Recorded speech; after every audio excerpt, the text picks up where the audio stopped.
The Last Open Diner. Chapter 1. The Diner That Never Closed. The diner sat just off Route 9, far enough from the highway that you had to mean it when you pulled in. Most people didn't. They passed it without noticing, headlights cutting through the dark, already thinking about the next exit, the next town, the next place where their lives might feel a little easier. But some people noticed. Those people usually came in after midnight. The sign above the building flickered like it had been doing that for years. Open 24 hours, even though everyone knew that wasn't really true anymore. The owner talked about closing at least once a month. Labor costs, fewer customers, times changing. Still, the lights stayed on. So did Tom. Tom had been working the night shift at the diner for almost 6 years. Not because he loved the hours, and not because it paid well. He worked nights because nights asked fewer questions. During the day, people wanted to know how you were doing. At night, they just wanted coffee. The bell above the door rang softly as Tom wiped down the counter for the third time in 10 minutes. It was already clean, but cleaning gave his hands something to do. A trucker came in, nodded once, took his usual booth by the window. Tom poured coffee without asking. "How's the road?" Tom said. "Long," the man replied. That was enough conversation for both of them. Outside, rain tapped lightly against the glass. The kind of rain that didn't try to impress anyone. Just steady, patient, inevitable. Tom liked nights like this. They reminded him that the world didn't always rush forward. Sometimes it paused. Sometimes it lingered. At 1:47 a.m., the door opened again. Tom looked up, and his body recognized her before his mind did. She wore the same coat she always wore. Dark, simple, a little too thin for this time of year. Her hair was tucked behind her ears, slightly damp from the rain. She hesitated just inside the door, as if waiting to see whether the diner would still accept her. It always did. She walked to the booth by the window. The same one. Every time. Tom grabbed a menu out of habit, then stopped himself. She never opened it. "Evening," he said gently. She looked up and smiled, small, polite, grateful. "Hi," she said. Her voice was quiet but steady. "Is it still okay if I sit here?" Tom nodded. "Always." He poured her coffee before she asked. 2 creams, no sugar." She wrapped her hands around the mug like she was warming something deeper than her fingers. Outside, the highway stretched into the dark, empty and endless. Tom watched her stare at it, the way she always did. Some people looked at roads like they were going somewhere. She looked at it like she was waiting for it to bring something back. Chapter 2. The order that wasn't on the menu. She waited a few minutes before speaking. Tom didn't rush her. He'd learned that some people needed to settle into silence before words could find them. "Do you still make the chicken pot pie?" she asked. Tom paused. They hadn't made it in over a year. "Not anymore," he said honestly. "Owner cut it. Took too long." She nodded, like she already knew the answer. "Could you still make it?" she asked. "If I didn't mind waiting." Tom studied her face. Not desperate, not demanding, just hopeful. "I'd have to improvise," he said. "Wouldn't be the same." She smiled faintly. "That's okay. Things rarely are." Tom glanced toward the kitchen, then back at her. "Yeah," he said. "I can do that." She exhaled like she'd been holding her breath without realizing it. "Thank you." As Tom moved behind the counter, he wondered, not for the first time, why she kept coming here. Why this place, this booth, this hour. He slid vegetables onto the cutting board, listening to the familiar sounds of the diner, the hum of the fridge, the hiss of the grill, the distant rattle of rain. When he brought the plate out, She looked genuinely surprised. "You didn't have to do all that," she said. Tom shrugged. "It's slow." She took the first bite carefully, then closed her eyes. For just a second. "This tastes like something someone made because they wanted to," she said. Tom didn't know what to say to that. He poured her more coffee instead. They sat in quiet companionship, the kind that didn't ask for explanations. Every so often a car passed outside, headlights streaking across the wet pavement. "Do you ever get tired of nights?" she asked suddenly. Tom wiped the counter slowly. "No," he said. "I get tired of days." She nodded, like that answer made sense to her. "Days expect you to move on," she said. "Nights let you stay where you are." Tom looked at her then. Really looked. "Yeah," he said. "They do." She finished her meal, pushed the plate aside. "Same time next week?" she asked. Tom hesitated, just for a moment. "Sure," he said. "We'll be here." She smiled, reaching into her bag for cash. As she stood to leave, she paused. "You know," she said quietly, "I'm glad this place is still open." Tom watched her walk to the door, the bell ringing softly as she stepped back into the rain. "So am I," he said to the empty diner. Outside, the highway waited, and so did she. Chapter 3. Why she came back. She came back the following week. Same night. Same hour. Rain again, like the weather itself was keeping an appointment. Tom heard the bell and looked up from the register. He didn't feel surprised this time. Some people arrived the way habits did, quietly but with certainty. She shook the rain from her coat and smiled when she saw him. "You're still open," she said. Tom nodded. "For now." She slid into the booth by the window, setting her bag beside her feet. The diner was emptier than usual, just a man asleep in a corner booth and a couple of empty stools at the counter. Tom poured her coffee. "You don't have to make the pot pie again," she said quickly. "I didn't mean to." "It's fine," Tom replied. "I planned for it." She blinked. "You did?" "Yeah," he said. "I figured you might ask." Something softened in her face at that. She watched him walk back toward the kitchen, then turned to the window. The road was slick with rain, reflecting red and white lights that stretched and disappeared into the dark.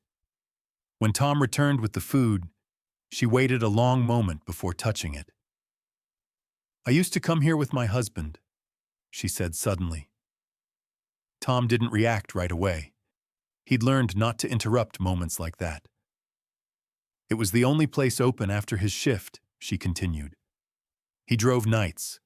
Long haul." Tom nodded. "Trucking?" "Yeah," she said. "He liked the quiet."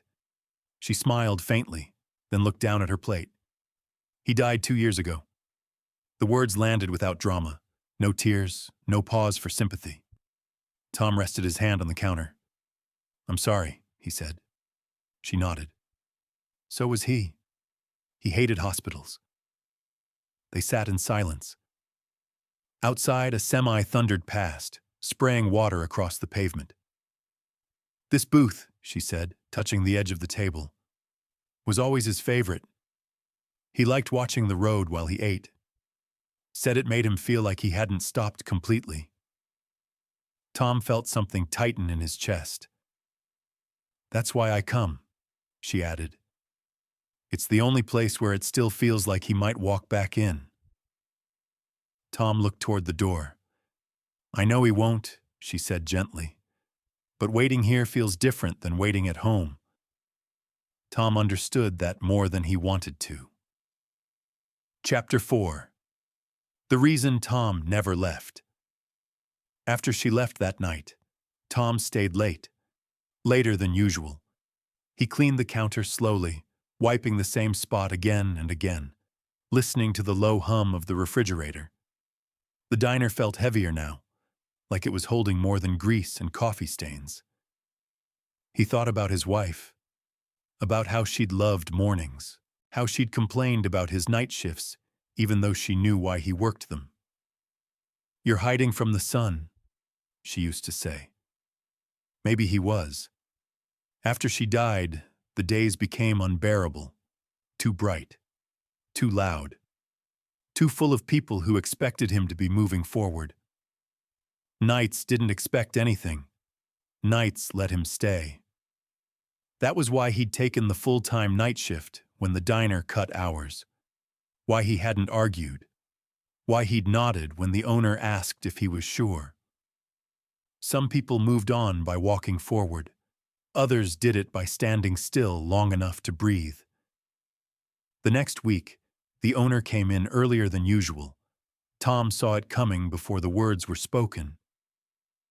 "We're closing," the man said, leaning against the counter. "End of the month. Can't keep it going." Tom nodded. He felt the loss immediately. Not sharp, but deep. Like realizing a light you depended on would soon go out. "Figured you should know," the owner added. Tom thanked him and watched him leave. He looked around the diner, the booths, the counter, the bell over the door, and for the first time, he wondered what would happen to the people who came here to wait. Chapter 5. The Thing He Didn't Want to Say. Tom waited 3 nights before telling her. Not because he didn't know how. He knew exactly what to say. He just didn't want to be the one who said it. She came in like always. Same coat, same booth, same pause at the door. Будто проверяла, всё ли на месте. Tom poured her coffee. "Busy night?" she asked. "Not really," he said. She smiled. "Good. I like it quiet." That was when he knew. Если не сейчас, то никогда. "They're closing the diner," Tom said. She froze. Not dramatically. Just stopped. "When?" she asked. "End of the month." She stared at the road through the window, the way she делала всегда, когда слова были слишком тяжелыми. "I figured," she said finally, "nothing stays open forever." Tom nodded. "Still, thought you should hear it from me." She turned back to him. "Thank you." There was a long pause. "This place mattered to him," she said quietly. "And to me." "I know," Tom replied. She wrapped her hands around the mug, letting the warmth sink in. "Funny," she said. "You think you're done losing things, and then life finds one more way." Tom leaned against the counter. "You're allowed to miss places," he said. "They hold pieces of us." She smiled at that. A real smile. "You always say the right thing," she said. Tom shook his head. "I just stay long enough to listen." Chapter 6. The last night feels different. The final night came quicker than either of them expected. The diner felt fuller somehow, even though there were fewer customers. Like the walls knew. Like the building itself was paying attention. She arrived earlier than usual. "I didn't want to miss it," she said. Tom nodded. "Me neither." He made the pot pie without being asked, set it in front of her gently. "For the road," he said. She laughed softly. He would have liked that. They talked more that night than they ever had before.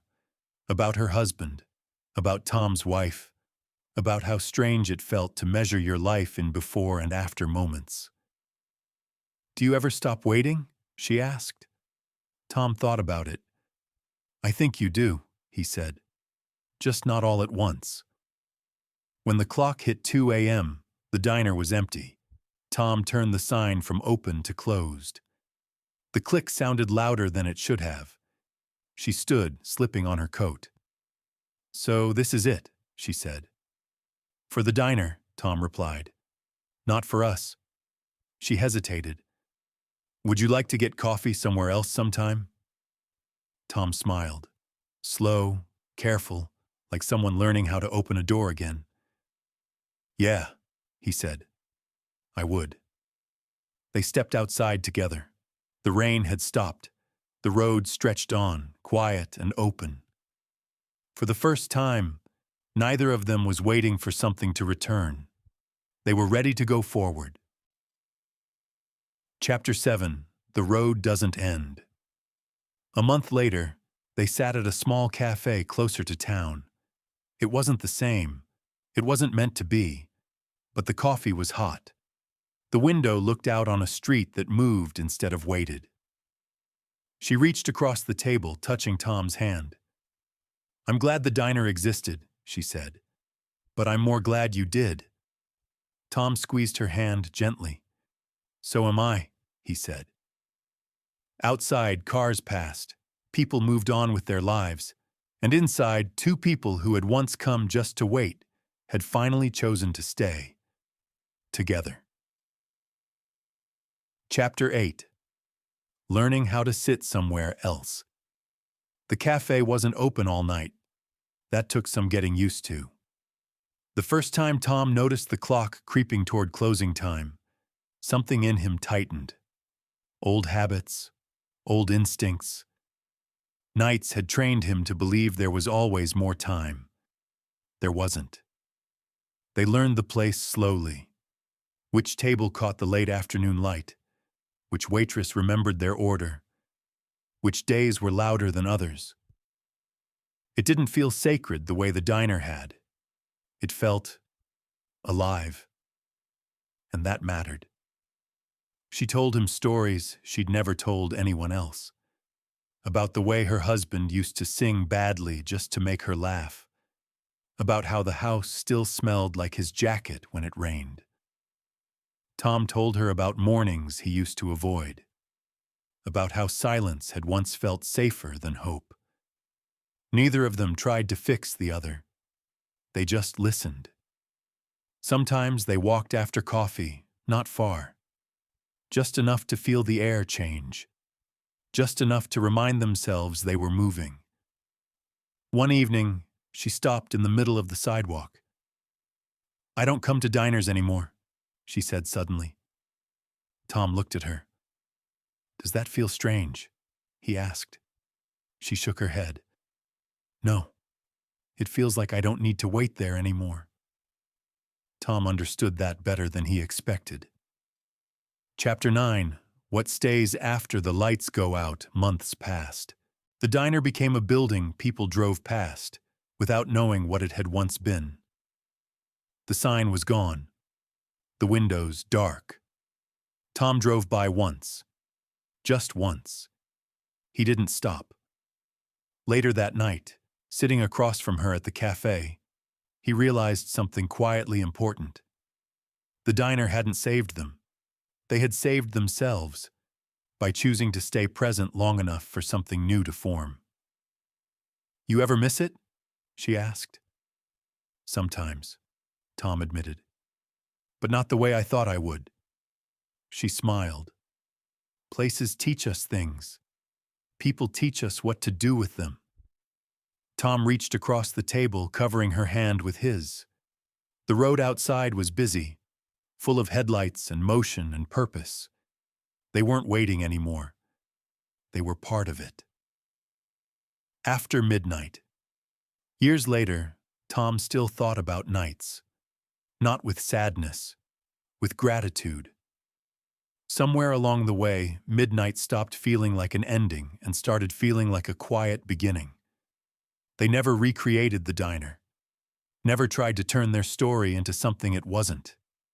They built something smaller, quieter, real. Sometimes they sat by windows. Sometimes they didn't. Sometimes they talked about the past. Often they didn't need to. The road outside kept moving, as roads always do. And inside, two people who once came just to wait found a reason to stay. Not because the night demanded it, but because love, when it's quiet and strong, knows exactly when it's time to go forward. If this story stayed with you, take a moment before you go. Stories like this are made for people who listen closely, For those who know what it means to wait, to lose, and to find something quiet and real again. If it resonated, leave a comment. Even a single word helps this story find someone else who might need it tonight. Like and subscribe if you enjoy calm, emotional audio stories made for late nights and long drives. And if this story reminded you of someone, consider sharing it with them. Thank you for listening, and thank you for staying until the end.